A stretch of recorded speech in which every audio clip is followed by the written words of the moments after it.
Hi, everybody. So, welcome to day 3, our read aloud of Harry Potter. And I saw a lot of good predictions yesterday on our post. It seems like a lot of kids feel like something's going on. That Hagrid has a dragon's egg. There's a dragon egg somewhere, or that Harry's gonna help Hagrid with the dragon. So those are all really great predictions. Let's see if any of those come true. When they knocked on the door of the gamekeeper's hut an hour later, they were surprised to see that all the curtains were closed. Hagrid called, "Who is it?" before he let them in and then shut the door quickly behind them. It was stiflingly hot inside. Stiflingly hot. I wonder what that means. Let's see what it means. Even though it was such a warm day, there was a blazing fire in the grate. Hagrid made them tea and offered them stoat sandwiches, which they refused. "So you wanted me to ask me something?" "Yes," said Harry. There was no point in beating about the bush. Hey, that is what? Figurative language. And when somebody says you're beating about the bush or beating around the bush, that means like there's no sense in talking around it and trying to be polite. You should just be direct and say exactly what you think. So let's start there.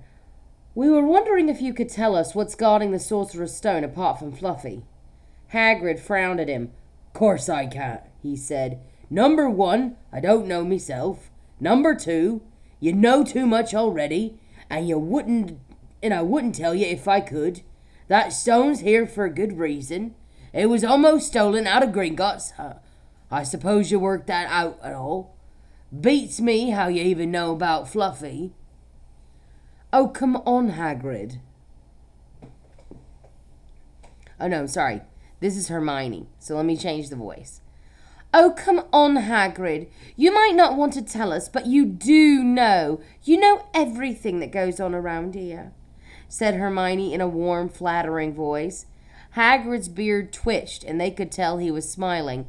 "We only wondered who had done the guarding, really," Hermione went on.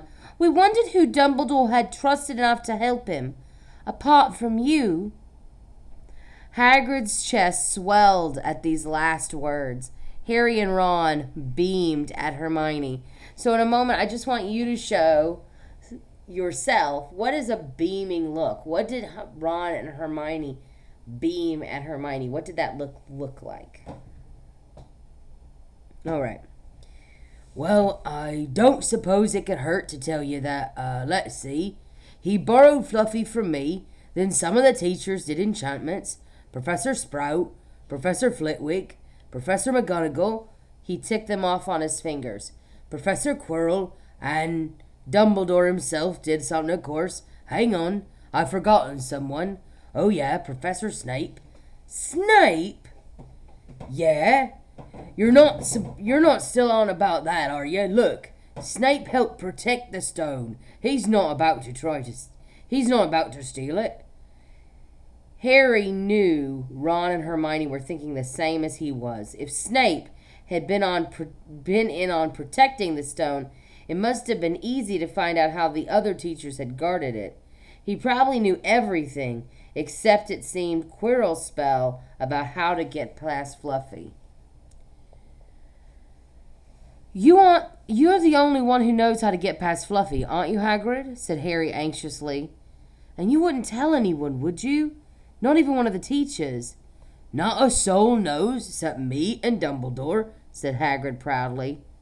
"Well, that's something," Harry muttered to the others. "Hagrid, can we have a window open? I'm boiling." "Oh, I'm boiling." There's more figurative language. Boiling means what? That's right. He's super hot. "Can't, Harry. Sorry," said Hagrid. Harry noticed him glance at the fire. Harry looked at it too. "Hagrid, what's that?" But he already knew what it was. In the very heart of the fire, underneath the kettle, was a huge black egg. Said Hagrid, fiddling nervously with his beard. Where did you get it, Hagrid?" said Ron, crouching over the fire to get a closer look at the egg. "It must have cost you a fortune." "Want it?" said Hagrid. "Last night I was down in the village having a few drinks and got into a game of cards with a stranger. Think he was quite glad to get rid of it, to be honest." "But what are you going to do with it when it's hatched?" said Hermione. "Well, I've been doing some reading," said Hagrid, pulling a large book from under his pillow. "Got us out of the library. Dragon breeding for pleasure and profit. It's a bit out of date, of course, but it's all in here. Keep the egg in the fire, 'cause their mothers breathe on 'em, see? And when it hatches, feed it on a bucket of brandy mixed with chicken blood every half hour. And see?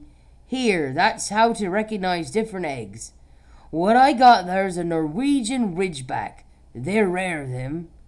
He looked very pleased with himself, but Hermione didn't. "Hagrid, you live in a wooden house," she said. "Why is that so worrisome?" Yeah. But Hagrid wasn't listening. He was humming merrily as he stroked the fire. So now they had something else to worry about. What might happen to Hagrid if anyone found out he was hiding an illegal dragon in his hut? "I wonder what it's like to have a peaceful life," Ron sighed as evening after evening they struggled through all the extra homework they were getting. Hermione had now started making revision timetables for Harry and Ron too. It was driving them mad. Then, one breakfast at a time, Hedwig brought Harry another note from Hagrid. He had written only 2 words. "It's hatching." Ron wanted to skip herbology and go straight down to the hut, but Hermione wouldn't hear of it. "Hermione, how many times in our lives are we going to see a dragon hatching?" "We've got lessons, we'll get into trouble, and that's nothing to what Hagrid's going to be in if someone finds out what he's doing." Uh-oh. That's a picture of somebody. Who is that somebody? Do we recognize it? "Shut up," Harry whispered. Malfoy was only a few feet away when he stopped dead to listen. How much he had heard. Harry didn't like the look on Malfoy's face at all. Ron and Hermione argued all the way to herbology, and in the end, Hermione agreed to run down to Hagrid's with the other 2 during morning break. When the bell sounded from the castle at the end of their lesson, the 3 of them dropped their trowels at once and hurried through the grounds to the edge of the forest. Hagrid greeted them looking flushed and excited. "It's nearly out," he ushered them inside. The egg was lying on the table. There were deep cracks in it. Something was moving inside. A funny clicking noise was coming from it. They all drew their chairs up to the table and they watched with bated breath.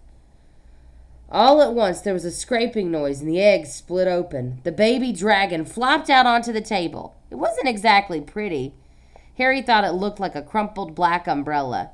With its spiny wings were huge compared to its skinny jet body.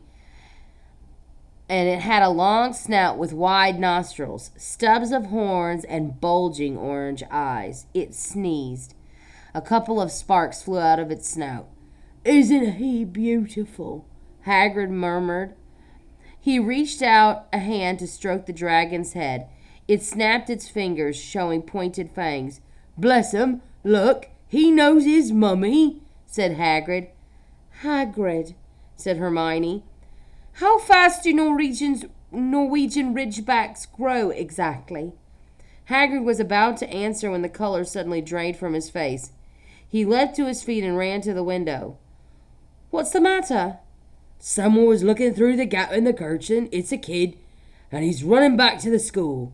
Harry bolted to the door and looked out. Even at a distance, there was no mistaking him.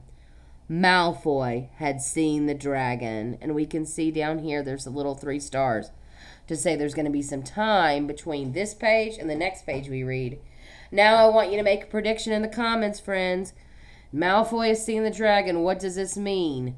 What do you think they're going to do? Because can we trust Malfoy? No. So what's going to happen? All right, let me know.